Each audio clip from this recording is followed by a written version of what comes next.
Hello and welcome to Recall the Midwife. This is our listener special.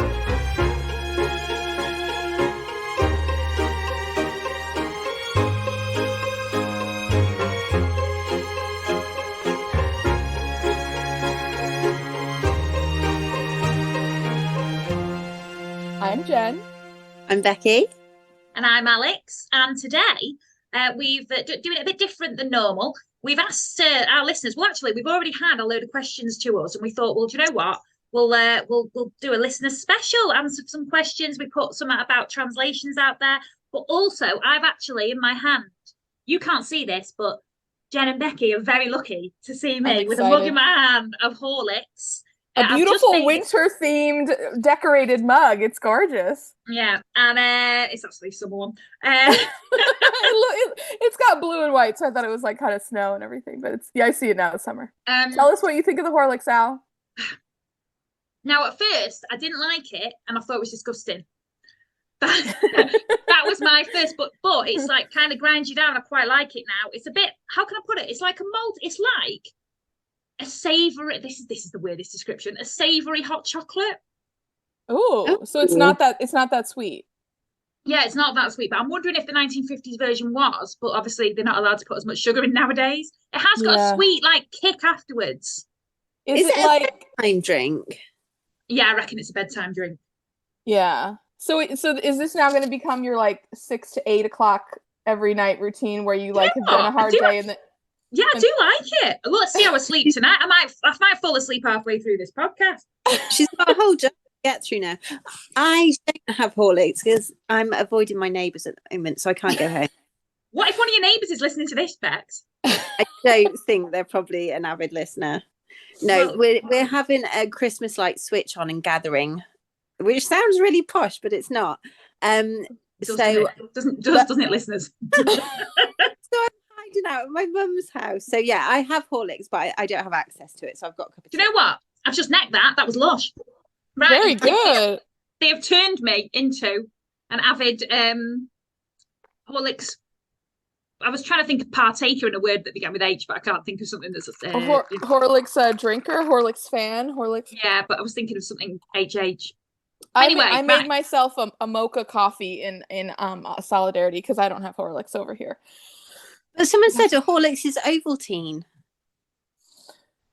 Yes, I have had Ovaltine. I will say Ovaltine, I think, fits your description, Al, because it's not as nice as hot cocoa, but it is nice. And I think of Ovaltine as like a drink that you used to give kids in like the 50s and 60s and everything, and 40s too, to because it had a lot of vitamins and minerals in it. And it was like a drink you would give them because like other nutrition maybe wasn't as complete. And so that was a way to kind of get stuff into the kiddos way back when. That's how I think of Ovaltine. Like, to me, it's a very old-fashioned drink. Well, to be honest, it was good. And also on the thing, it said that you can put it in the microwave. And instead of actually boiling the milk like I normally would, I didn't have time. I just put it in the microwave. Worked surprisingly well. Okay. Oh, you don't have it with hot water? No, it's milk. Oh, milk. No. Water would be gross for any. Bex, that's disgusting. Yeah, I wouldn't make hot cocoa with water. Oh, either. yeah, actually, because when they were in the when they were staying at the hall because of the bomb scare. Somebody stole the milk. She wasn't making it with hot water. She was making it with milk. Yeah, it's quite a lot of milk as well, isn't it? 3 full cups of milk. Yeah, exactly. No wonder she had to siphon it away where no one knew, because otherwise she'd get in so much trouble. Right, now we're going to do readers' questions, and we need to start because there's quite a few. And I just want to say thank you so much for the response on Facebook, Instagram, Twitter. It's amazing. And this is actually a question. I actually put a shout out. Can I just say how thoughtful and like observant and interesting the questions were that we got, and like the people that were like noticing all these details and like things that we've noticed a lot of this stuff too, but some things before we got on air we were like, oh, I never even thought of that. So just a shout out to like these listeners really know what's going on. I think it's so interesting as well, like words we just take for granted. Yeah, totally.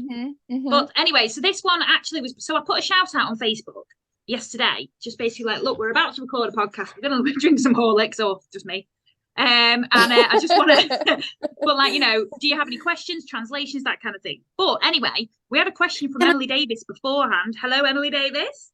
And she said what do you think about the name Timothy Turner? Because all I can think of is Timothy Turner from the Fairly Odd Parents, right? Now, she's got another part to her question. I have no idea who Timothy Turner from the Fairly Odd Parents is. Jen? Is this an American thing, Jen? I think it is an American thing. And actually, I have to say, as soon as I heard that, I was like, oh, I know the Fairly Odd Parents, but I'm not a fan of that show, and I don't really. Oh, it's a cartoon. Oh, do you guys see this picture? Yes. I know them now. Yeah. But this is a cartoon, and I have to be honest, it's a Nickelodeon cartoon, and it's not one that I've watched. I think it's like after our time, before the kids in our lives' time. Right. It's like when we were too old for it, but didn't have kids that were young enough for it, so we just missed it, basically. Yeah. Oh, it started in 2001, and then it was on for like 10 years. So that was definitely in the time. Yeah, 20 to 30. Yeah, when we were doing a lot of other horrible things that had nothing to do with things that were appropriate for Emily, children. Again, you pointed out something to us that we didn't know, so well done there. Now, Emily also has another question here, and she says... Wait. Beck has something to say. I was just going to say, I do like the name Timothy Turner because I like the double T. Yeah. I love alliteration, so I'm always here for it. Well, that's what I was trying to think of, a Horlicks. I couldn't think of another word. What do you mean? Like, I was trying to think of an alliteration, like I'm a Horlicks. Oh, like a happy Horlicks drinker or something like that. Yeah, but like I can think of a name, but it doesn't. You would pronounce it with an H, but it begins with a W. Yeah, I don't want to say that. What about wholesome Horlicks? Yeah, but that's not imbibing, is it? Oh. Don't matter. That's literally not important. No, let's spend 45 minutes wondering what it could be on air. Right, so Emily Davis also has said, and I think this question is brilliant. I know, I love it. If you could all be one person, who would you pick and why? And she says she'd be Dr. Turner because that would mean I would be married to Sheila. So who would you be? Yeah. Okay, girls, I've been thinking of this, like, if I was one person on the show, who would I be? Francine, married to Jimmy? No. We have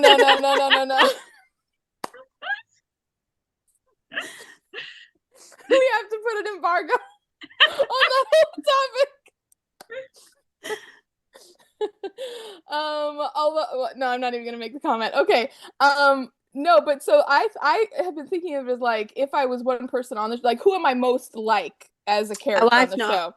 But then I thought, but who would I want to be? And then that's a much easier question. Okay, so should we even bother saying, like, who we think we are most like on the show, or should we just just who we want to be? Okay. So who wants to go first? You can. I can go. Go on, Bex. Go Bex. I'd be Fred. That's a great person to be. Why would you be Fred? Because I just think he lives the dream life. Also, and I might have to translate my own, but I love nothing better than pottering. And I just feel like he just potters all day long. Now, I don't know if you'll know what I mean by pottering. Running errands. Yeah, pottering around, yeah. Just pottering around. Yeah. And I just feel like that's all he does all day. And they all have to go out. He's just at Nanata's house, fixing things, pottering around. Sometimes he's doing the veg patch. Sometimes he's slaughtering chickens in the same space as he's making candy apples. I would have much better hygiene standards. But yeah, so I would be Fred. And then also, as later series comes on, obviously, spoiler alert, I don't want to do a spoiler, but I just think he lives a lovely life. Yeah, he does. Jen? Oh gosh. Have you not thought about this?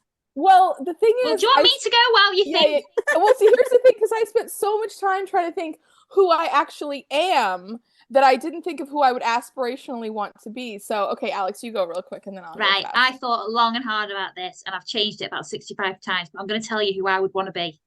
Okay, Sister Monica Joan. Oh, controversial. Jen, she does nothing. She eats cake all day. She has no responsibility. She's rude and arrogant and doesn't do anything, but she just gets away with it. She just goes and sits and just falls asleep wherever she is. She has literally no responsibilities at all. she lives a dream life. So I would be Sister Monica Jones. I was going to be Barbara because I love Barbara. But then I thought, well, Barbara works really hard and is cycling around the city. None of that for Miss Sister Monica Jones. Yeah, no this cycling. is true.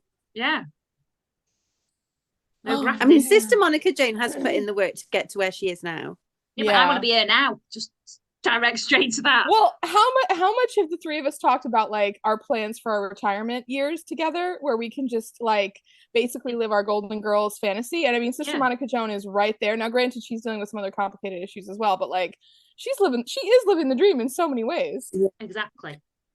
Because Jen's put so much thought into this, I want to know who Jenn thinks she's most like. Okay, I will reveal all after. So, okay. Okay, I'll say this. I want to be this person because she's just so cool in my mind. And I will say I was thinking of it from characters in the first 2 seasons. I also haven't like extrapolated like to way forward as well, but I want to be Sister Evangelina. I want to be her. She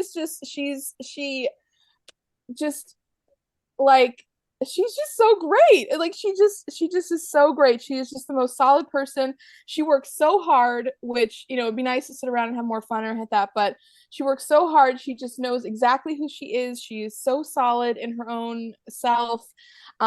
She just has a heart of gold, and you know, she just says the best. She just has the best like mind. She comes up with the best lines, and yeah, I love her, and I aspire to be more like her. I will say my very close second is Sister Julianne, because she's just the most wise and like loving and compassionate person. But that's a lot of responsibility. Well, that's the thing.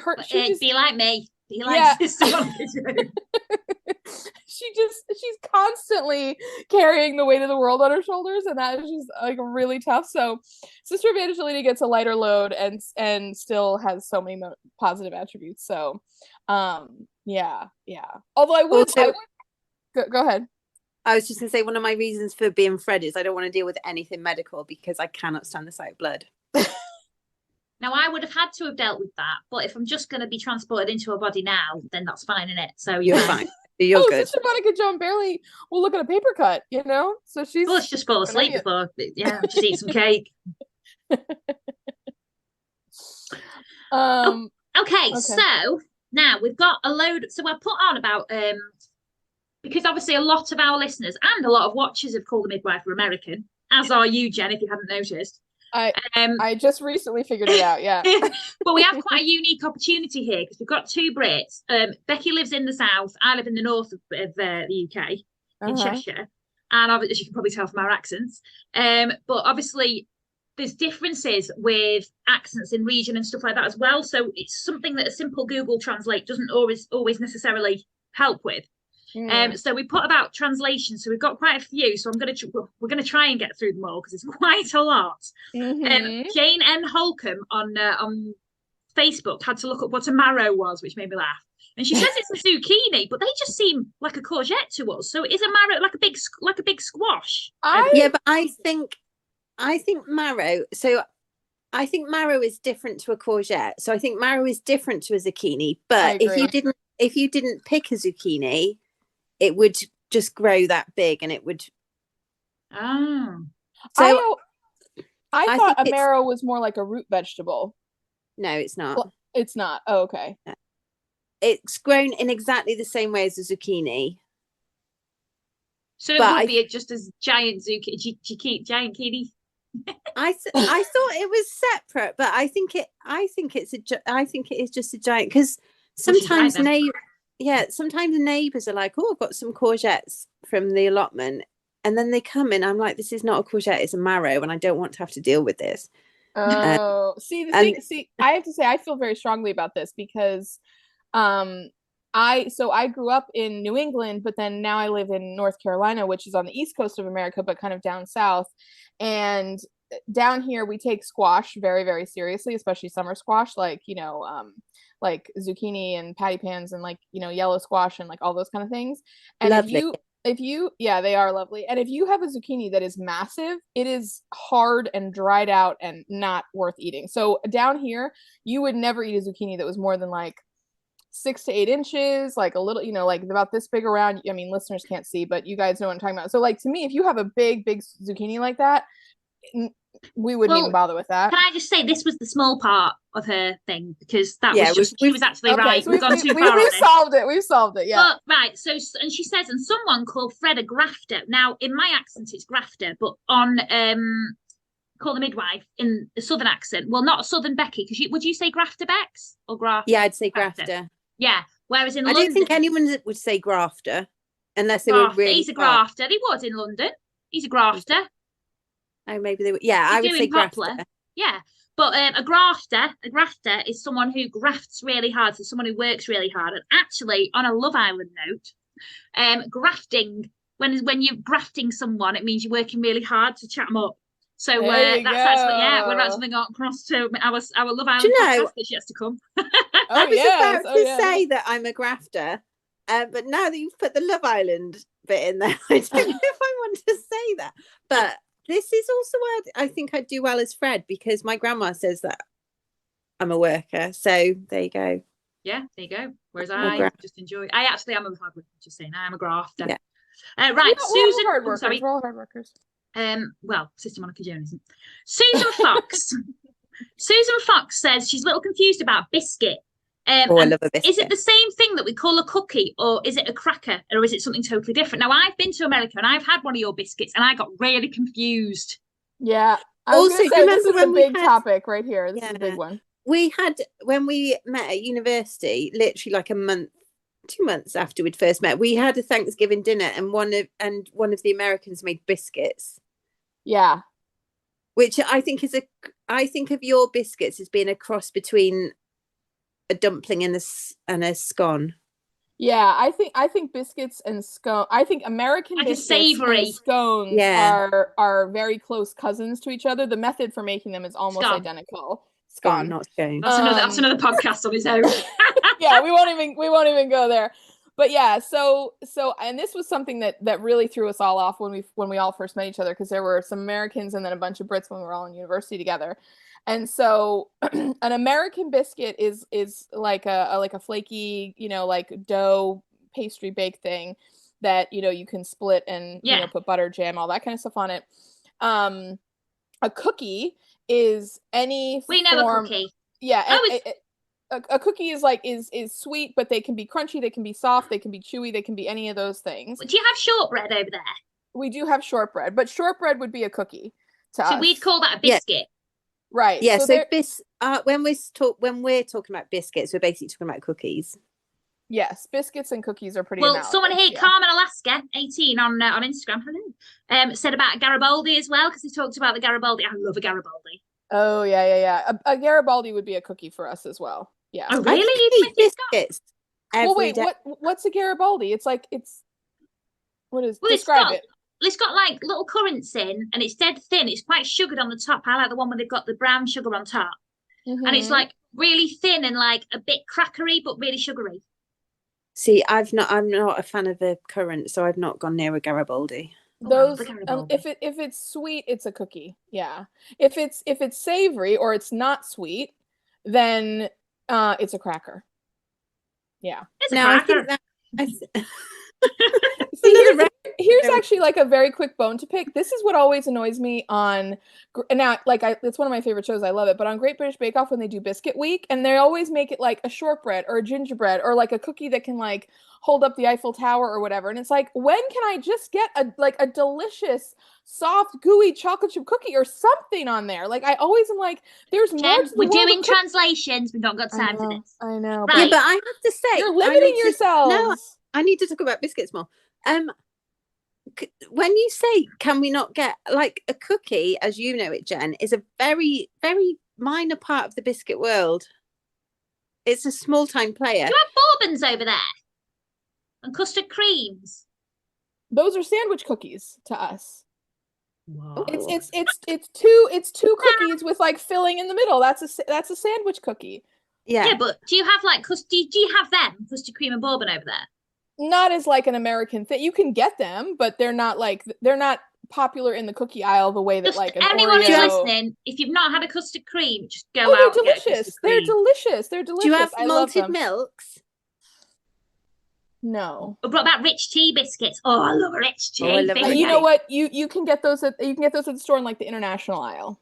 Right, Along everyone with go like and get a rich digestives tea. and stuff like that. Yeah. What's better than a rich tea is a rich tea finger. That's my favourite rich tea fingers. And you Yeah. know what they'd be good with? A Horlicks. Anyway, Melly Baker Holt on Facebook. Hi, Melly Baker Holt. This is so exciting that we've got people that we've got questions for us. She's got a really, really good point about accents and the way they pronounce it. Oh, yeah. Sister Evangelina flags down Fred and needs to go to Berkshire, right? Now, I think if you read it, you think Berkshire, but they pronounce it like Berkshire. Could you all address this pronunciation? Does it have something to do with the Cockney accent or the British accent in general? Well, I have something to say about this, but you guys go first. Well, Berkshire, that is what it's called. So Worcestershire. Well, I think this is British accent in general. Edinburgh. Well, no, it's just, there's only one way to pronounce it. Like, it doesn't change in dialect. That is the name of the place. Right. Yeah, so and regardless of where you're from in the UK, you would still say Berkshire, no matter what your accent is, what your regional accent is. Yeah. So here's my interpretation, because the thing that, especially because I grew up in New England, there's a lot of things in that region that is named after something, equivalent in the UK, right? So we have, obviously New York is York, like there's a lot of like, commonalities there. So we actually have the Berkshires, which is like a area of Massachusetts and New York, which is like mountainous region and everything. And we call it the Berkshires. I know, it's so weird. But you guys would call it the Berkshires, right? Yeah. But then we had, like, I grew up in Boston, and then like not very far away from Boston is a town called Worcester, and you guys would also pronounce it Worcester, right? Yeah. Yes. So the only point I'm making here is that like it's just very strange how some things came over exactly, and then some things got modified with like the evolution of like American version of the English language. And I mean, again, we could talk about these. There's so many of these, and like we've literally spent 20 years of our relationship like talking about like you say this, but you say that, and like which one of us is like quote right or whatever like that. But us. Yeah. Also, I will say what makes me laugh, and I've noticed this over and over again with all of us, is that whenever an American person does a British accent, it's always like this very specific, like canned accent. And then whenever a British person does an American accent, it's always a very specific, like canned American accent. And it's always the same. And the thing that was funny is when I moved to the UK, the first day I remember this so vividly. The first day I was in the kitchen with all of you girls, all of you were talking to each other, and you're like, oh, you sound so northern. Oh, you sound so this. Oh, you sound so that. Like, you could hear all these different things happening. And I could not hear any of that. It was literally just a cacophony of just like British voices, and like none of it was different. It was all the exact same thing. But what's hilarious is that you guys do the exact same thing for Americans, and I hear 8,000 different, like twangs and twings and, all that kind of stuff.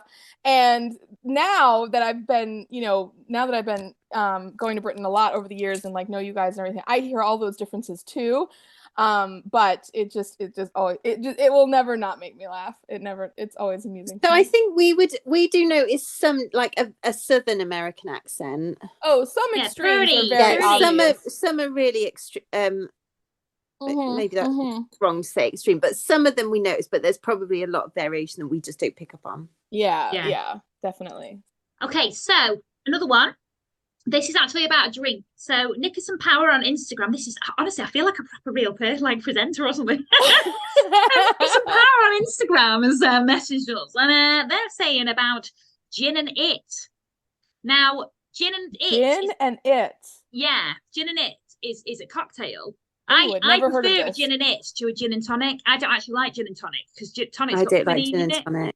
What's the quinine in the tonic? Oh, yeah. It makes it very specific. So it's vermouth. So it's gin and vermouth. So it's actually really, really potent. Well, okay. I can't drink these anymore, Jen. I had a very, very bad experience on it one time. I was going to say, oh man, gin and vermouth would do some stuff to you for sure. Well, it's like when my mum does a whiskey mac when you're ill, which is whiskey and ginger wine. I love that you have that when you're ill. Yeah. Well, you know why? Because it just knocks you out for about a week, and then you wake up and you're like, your body is totally recovered. The hangover takes over. It makes you feel better. You're like, oh, I'm so hungover, but I don't feel bad about being cold anymore. Anyway, so that's gin and it, and they are so delicious. So definitely recommend if you've not had one, try one. Okay, do you have more drinks? Because I have a few drinks. We could just go for it. Go for it. Okay, so Baby Sham. I'm thinking it's some kind of champagne light. Yeah, well, it's a very cheap, but a very cheap. So just cheap. It's a Perry. It's not actually a champagne. It's like a. But it's that sort of. It's like a prosecco or a sparkling wine. No, it's not. It's a pear cider, Baby Sham. Yeah, I know, but I'm just trying to describe it. Oh. So yeah, it's got that vibe to it. It was dead fashionable in the 80s as well as the 50s, and it's had this like little. Well, I always wanted to drink it at Christmas because it had this really cute Bambi kind. This is showing you my family, but it had like a really cute like Bambi kind of logo.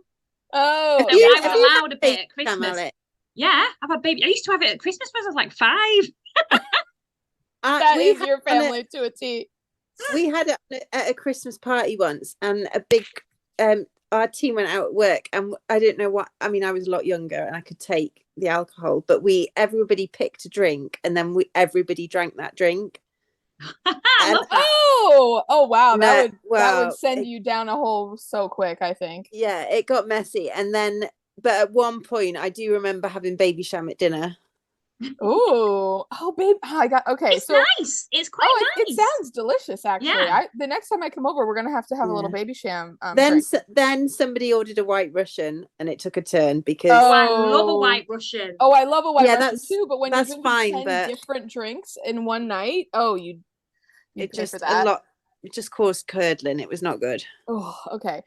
Okay, so next one I have is bitter lemon. That's the drink that Jenny drinks when she's at that jazz club or whatever with Jimmy and the girls. So say what bitter lemon is, because I don't think anyone would really know.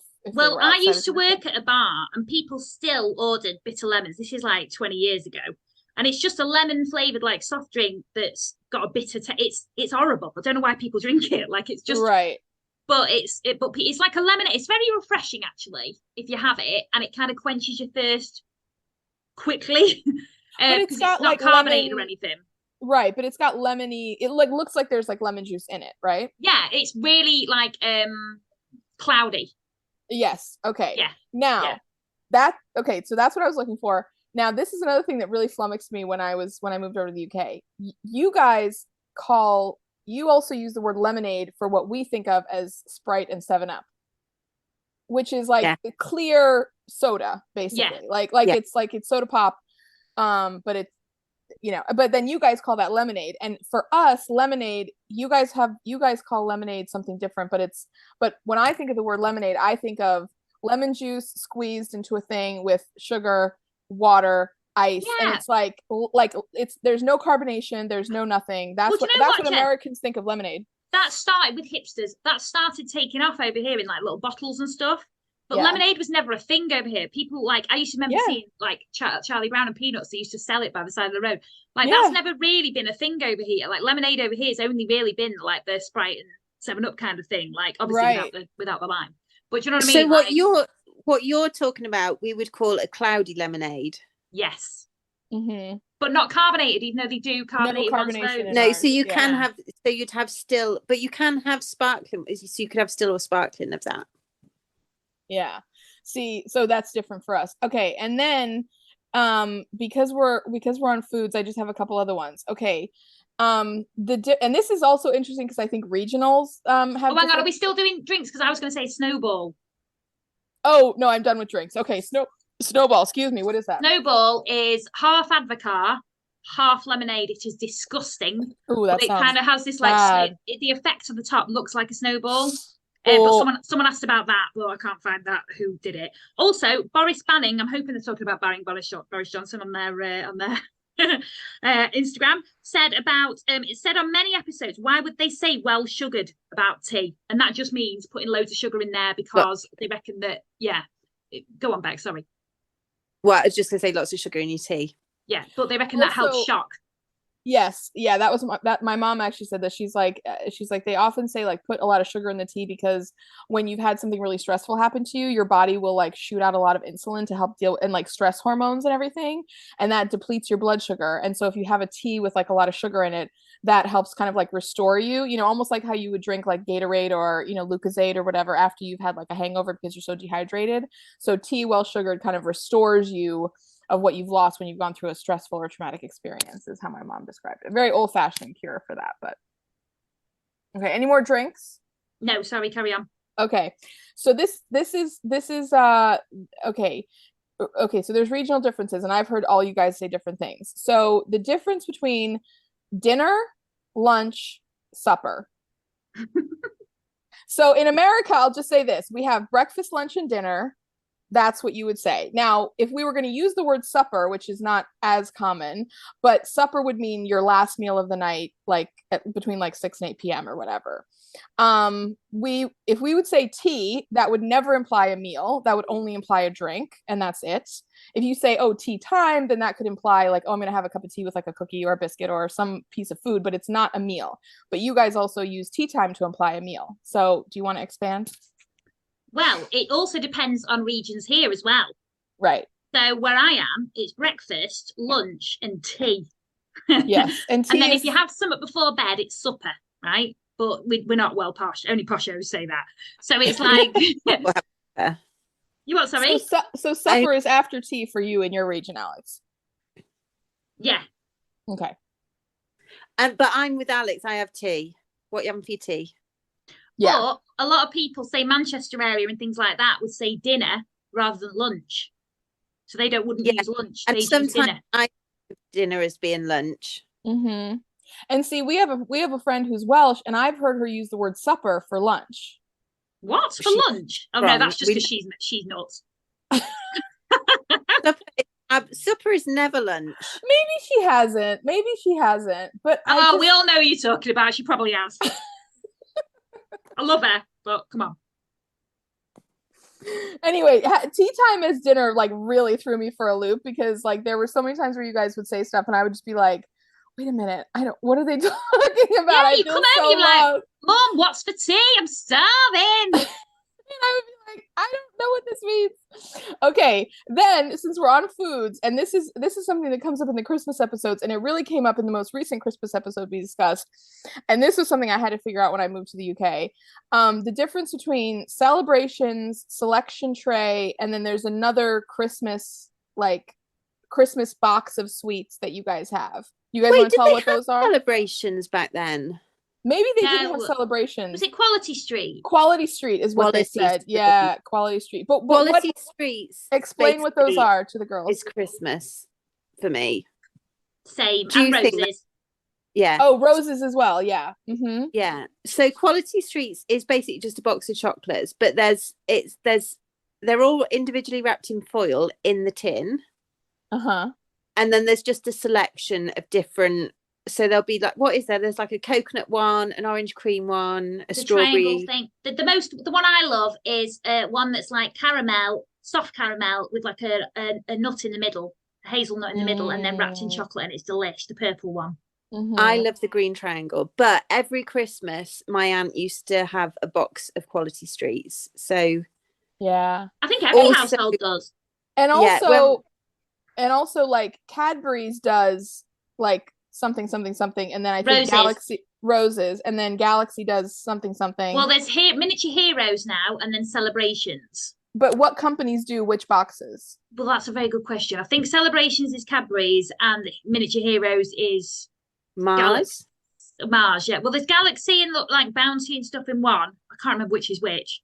I just love it. When they come in the office, we get like giving them in big tubs or whatever in the office, and most of the boxes that we're talking about have chocolates in them that are not like miniatures of candy bars or chocolates that are sold all throughout the year in big sizes. They're like these special one-off holiday ones, right? This is the Quality Street and Roses. You can buy them all year round. Okay. But it's more of a Christmas tradition, so you don't really have them in your house any other time apart from Christmas. Year. And also, it's because I think they're like a £5 for a little box nowadays. Like it's not something you buy. Kind of expensive. Yeah, so it's something you buy. during COVID, when there were basically going to be shortages, my sister-in-law did stockpile quality streets in preparation for Christmas. Priorities, exactly. So yeah, also, so we don't do that over here. We don't not that we don't stockpile. We stockpile a lot, but we don't have those same treats. So when they mentioned them, I thought I wanted to cover that. But also, they're just everywhere. And I don't know if this is a British thing, and I've only just thought of this. But for example, this weekend I went to like a warehouse sale thing, and there was we had to stand in a massive queue. So they were just handing out. Someone had a box of chocolates, so they were just handing them out. That's so nice. That happens in massive queues. Yeah. Oh, that's really nice. So even if you just go into the shops, like there's chocolates everywhere. Well, I will say you guys go to like 11 with Christmas. I mean, you really pull out all the stops. Like it's really fun. It's really amazing. But see, we'd say that the other way for you. Like with decorations and stuff, I'd say we're definitely going more American as far as like people actually having lights outside the houses. Like that's been a long time thing for you. In that over here, 10 years ago, there was hardly anything compared to now.